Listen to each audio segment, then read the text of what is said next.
तटस्थता वक्र से संबंधित पिछले वीडियो में हमने जाना कि सामान्य वस्तु की स्थिति में हिग्स का, स्लास्की का और मार्शल के मांग वक्र किस प्रकार के होते हैं, और हमने पहले उसको कीमत में कमी के संदर्भ में देखा, फिर कीमत में वृद्धि के संदर्भ में देखा, और ये पाया कि तीनों के ही मांग वक्र ऋणात्मक ढाल युक्त होते हैं, उनकी मांग की रोज अलग अलग हो सकती है। इसी क्रम में आज के इस वीडियो में हम देखेंगे कि यदि वस्तु हीन या निम्न कोटि की वस्तु है या हीन वस्तु है तो उसमें स्लास्की का, हिग्स का और मार्शल के मांग वक्रों में किस प्रकार से उनका डेरिवेशन किया जाता है, इसके बारे में हम विस्तार से चर्चा करेंगे आज के इस वीडियो में। हमने पहले से भी ये डिस्कस कर लिया था कि यदि किसी वस्तु की कीमत घटती है तो हिग्स, स्लास्की और मार्शल के मांग वक्र जो प्रतिस्थापन प्रभाव, उसमें क्या अंतर होता है, और कीमत वृद्धि होती है तो क्या होता है। तो आज के इस वीडियो में हम जब ये करेंगे तो हमारे लिए बहुत इजी रहेगा। हमें पता है कि सामान्य वस्तु में स्लास्की का जो प्रतिस्थापन प्रभाव ज्यादा होता है, पर अगर हीन और गिफिन वस्तु होती है उसमें कीमत कम होने पर उसमें हिग्स का प्रतिस्थापन प्रभाव ज्यादा होता है, स्लास्की का कम होता है। तो उसी संदर्भ में आज हम बात करेंगे। देखिए, सामान्य वस्तु की कीमत कम होने पर आप देखेंगे कीमत में कमी। बहुत ज्यादा डिस्क्रिप्शन नहीं करेंगे क्योंकि हम पहले भी काफी डिस्कस कर चुके हैं। मान लीजिए उपभोक्ता की पहले ए बी बजट लाइन है, एक्स वस्तु सस्ती होती है तो ये आगे चला जाता है, ए बी डेस हो जाती है। हिग्स के हिसाब से इतनी आय में कटौती करो कि ये वापस उसी उदासीनता वक्र पर आने के लिए मजबूर हो जाए। तो मान लीजिए पहले उपभोक्ता IC1 वक्र के पी बिंदु पर संतुलन में होता है, एक्स वस्तु सस्ती होती है तो ये IC2 के आर बिंदु पर चला जाता है। एक्स वस्तु सस्ती होती है तो आर पर चला जाता है। अब हिग्स के हिसाब से इसके आय में इतनी कटौती करनी चाहिए कि ये वापस उसी उदासीनता वक्र पर आने के लिए मजबूर हो जाए। तो आय में कटौती होने के बाद इसकी नई आय रेखा हो जाती है ए डैश बी डैश, और नई परिस्थिति में क्यू बिंदु पर संतुलन में होता है। स्लास्की कहता है कि इसकी आय में केवल इतनी ही कटौती करो कि चाहे तो ये वापस पी बिंदु को प्राप्त कर ले। तो ये आय में कटौती स्लास्की के हिसाब से a double dash b double dash, और स्लास्की के हिसाब से IC1 डैश के क्यू डैश बिंदु पर संतुलन में होता है। क्लियर? तो यहां देखिए, अगर हम तुलनात्मक मांग वक्र बनाना चाहें, बहुत इजी है, आप इसको समझ जाएंगे तो अच्छे से आपको आ जाएगा। पहले की स्थिति आप पहले उसको चेक करिए, पहले की स्थिति क्या है जब कीमत ज्यादा थी, जब कीमत P2 थी तो यहां था। अब कीमत घटती है तो मार्शल इसको आर पर लेके जाता है, क्योंकि देखिए ये के एम, इसके हिसाब से एल, ये इसका और इसके हिसाब से एल डैश। देखिए थोड़ा सा ये जो मार्शल का मांग वक्र है ये आपका यहाँ क्यू डैश पे टच हो रहा है, ये क्यू पर थोड़ा सा दूर रखेंगे तो आपको अच्छे से समझ में आ जाएगा। ये IC1 डैश के क्यू बिंदु पर, तो देखिए स्लास्की इसको क्यू डैश पे लाता है, मार्शल इसको क्यू पे लाता है, एल, ये एल डैश एल। तो यहाँ देखिए ये एल डैश, ये स्लास्की का, ये हिग्स का है एल, ये के एम। तो देखिए कीमत कम होती है, कीमत P1 होती है तो ये तीनों अलग अलग जगह था, एक यहाँ एक एक यहां लेकर आता है। तो यहां देखिए पहले वाला हिग्स का है, देखिए ये क्यू हिग्स का है, क्यू डैश स्लास्की का है, और आर बिंदु मार्शल का है। तो अगर कीमत कम होती है, एक्स वस्तु की कीमत कम होती है तो मार्शल के हिसाब से पी से आर पर चला जाएगा। तो मार्शल का देखिए पी से आर तक, आर पर देखिए एम मात्रा है तो एम मात्रा, स्लास्की के हिसाब से क्यू डैश पाएगा, एल डैश मात्रा तो एल डैश पे स्लास्की का है। हिग्स के हिसाब से क्यू केस ये पी से क्यू पर चला जाएगा तो क्यू पर ये एल मात्रा है तो एल मात्रा पर ये हिग्स का लिया है। तो अगर वस्तु की कीमत कम होती है निम्न वस्तु की तो ऊपर ही ऊपर तो रहेगा हिग्स का, बीच में रहेगा स्लास्की का और बाद में रहेगा मार्शल का। अब देखिए कीमत में वृद्धि, अगर एक्स वस्तु की कीमत में वृद्धि होती है तो क्या होगा, इसको भी हम डिस्कस कर लेते हैं। मान लीजिए प्रारंभिक बजट रेखा ए बी है,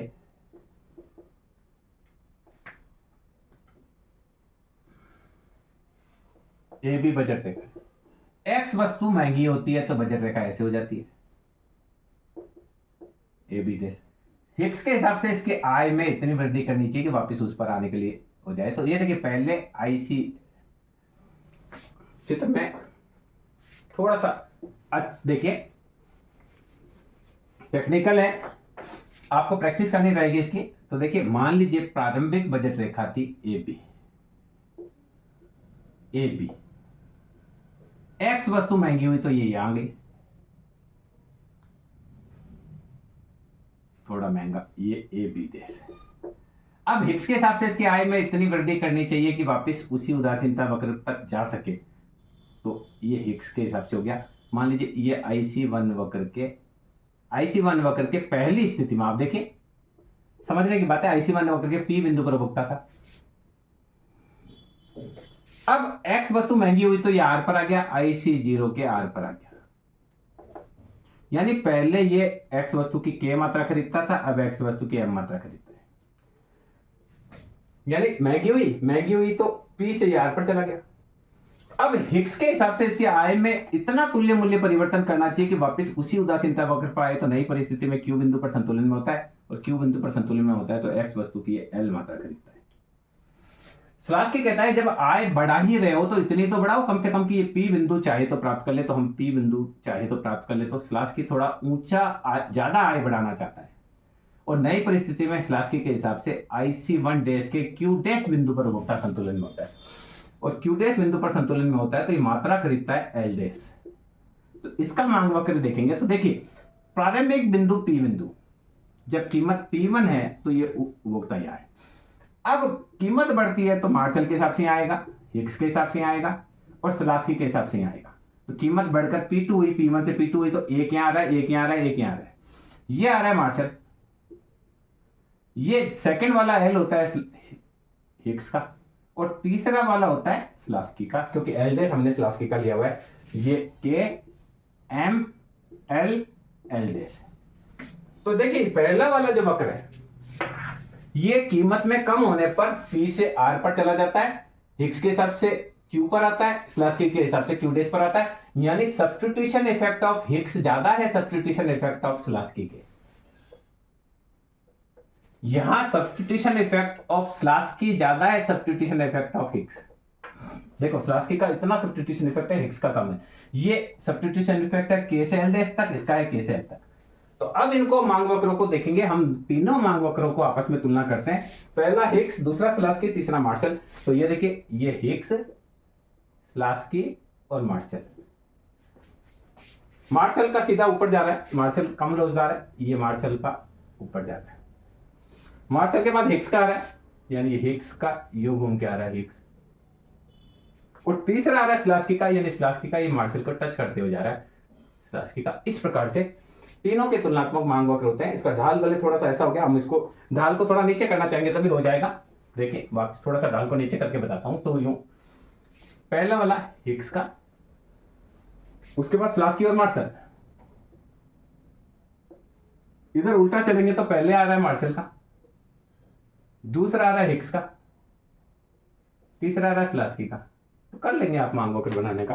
तो इस प्रकार से अगर निम्न या हीन वस्तु की स्थिति होती है तो किस प्रकार से दोनों के ही तुलनात्मक मांग वक्र बन सकते हैं, इतना इसके लिए आपको थोड़ा प्रैक्टिस की आवश्यकता होगी कि जब यहां आप डिस्कशन करेंगे तो आपको प्रैक्टिस की आवश्यकता होगी। तो आप इसको जब बनाने लगे तो आप वीडियो के साथ कॉपी और पेन लेकर बैठें और साथ साथ में ड्रॉ करें कि P से X वस्तु सस्ती होगी तो R पर जाएगा, फिर I में कटौती होगी तो ये Q पर आएगा, स्लास्की के हिसाब से Q डैश पर आएगा। इसी प्रकार से कीमत बढ़ेगी तो P से ये R पर आएगा। इस प्रकार से आप जब डिस्कस करेंगे, कॉपी में आप ड्रॉ करेंगे तो आपको आसानी से दिखेगा कि किस प्रकार से इनको बहुत आसानी से बनाया जा सकता है।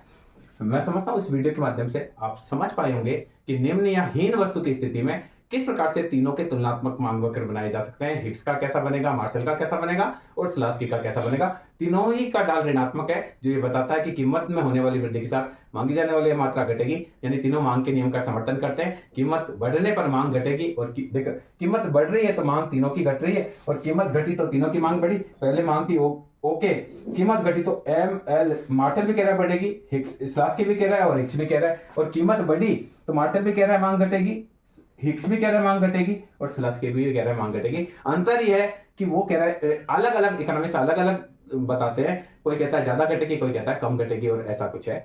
तो हम समझता हूँ इस वीडियो के माध्यम से आप इस चीज को समझ पाए होंगे। धन्यवाद।